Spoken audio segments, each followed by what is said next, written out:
fine grain pipelining, let us consider the computational time of multiplier is 10 units, okay, and the computational time of adder is 2 units, okay, and the desired clock period is Tm plus Ta upon 2, that is 6 units, okay.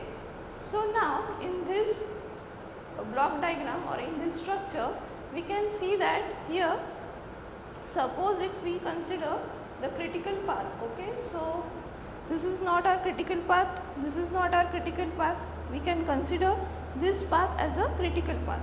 So by considering, if we consider this path as a critical path or the longest path, here the computational time we will get is, or the sampling time we will get,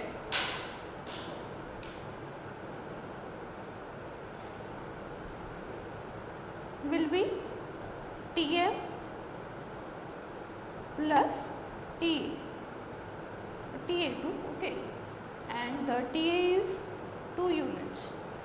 So what is Tm? What is the computational time of Tm?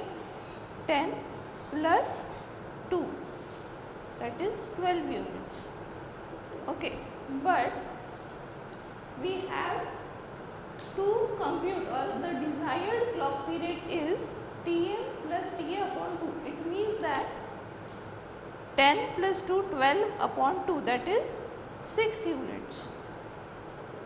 Okay, now we have to reduce its computational time up to 6 units. Okay, but by this block structure we can, or by this transposed block structure, we cannot obtain the computational time of 6 units, okay.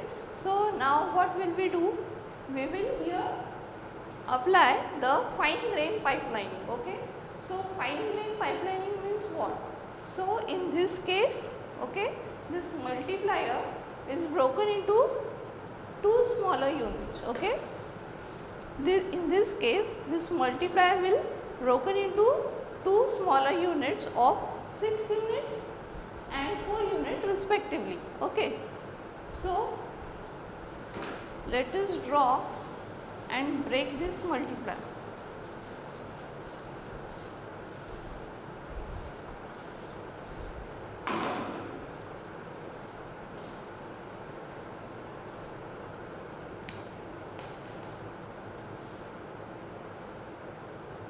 And in what units we have broken it?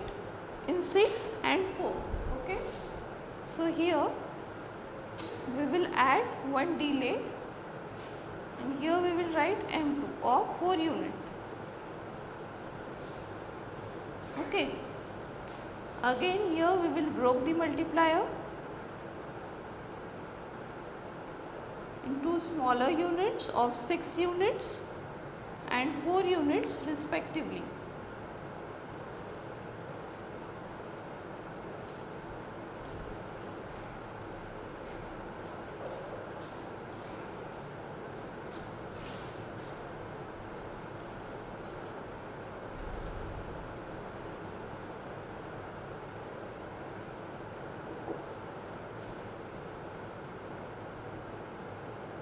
Here there was delay already, so we will kept this latch as it is.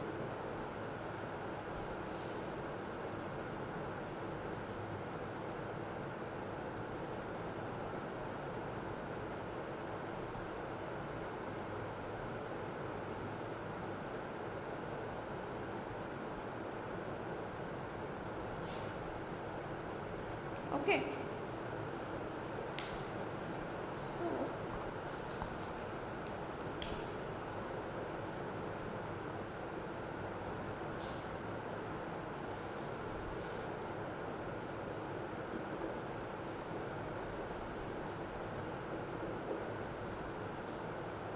By placing the latches, okay, by placing the latches on the horizontal cut set across the multipliers, the desired speed can be achieved. How? Now see, what will be the critical path now? Okay, in the previous structure we have seen that there was one multiplier here, okay. So and the computational time of that multiplier was 10 units, okay. So 10 unit plus 2 units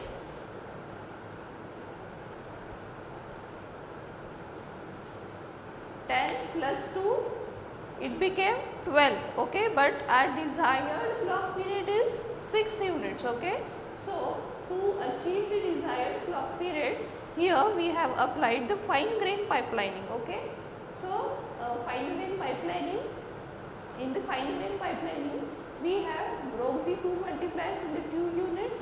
Now we will see, now we will find out its critical path, okay. So, here this is not the critical path, this is not the longest path, okay. Here there are delays, so these path we will not consider as a critical path, okay.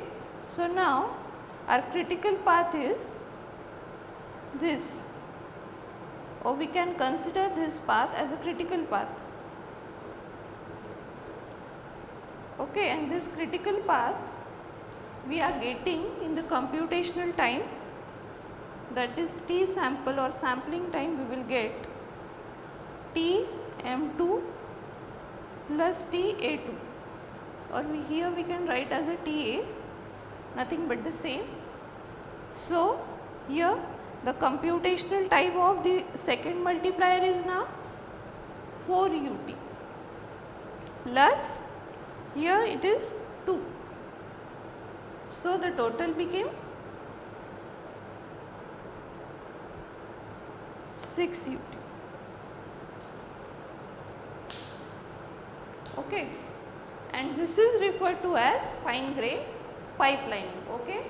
So, from the starting we have seen that we can apply various techniques such as pipelining processing to reduce the computational time, and why there is a need to reduce the computational time, that I have explained in the previous video, okay. So, what is the need to reduce the computational time? To increase the sampling speed, we have to reduce its computational time, and there are 3 techniques. The first one is coarse pipelining that we have seen in the previous lecture. Then we have seen we have reduced the critical path of the we have reduced the computational time of the critical path without using pipelining, and there is a third method, that is fine grain pipelining, okay. In the fine grain pipelining, we have broken the multiplier into 2 smaller units and get the reduced critical path. Thank you.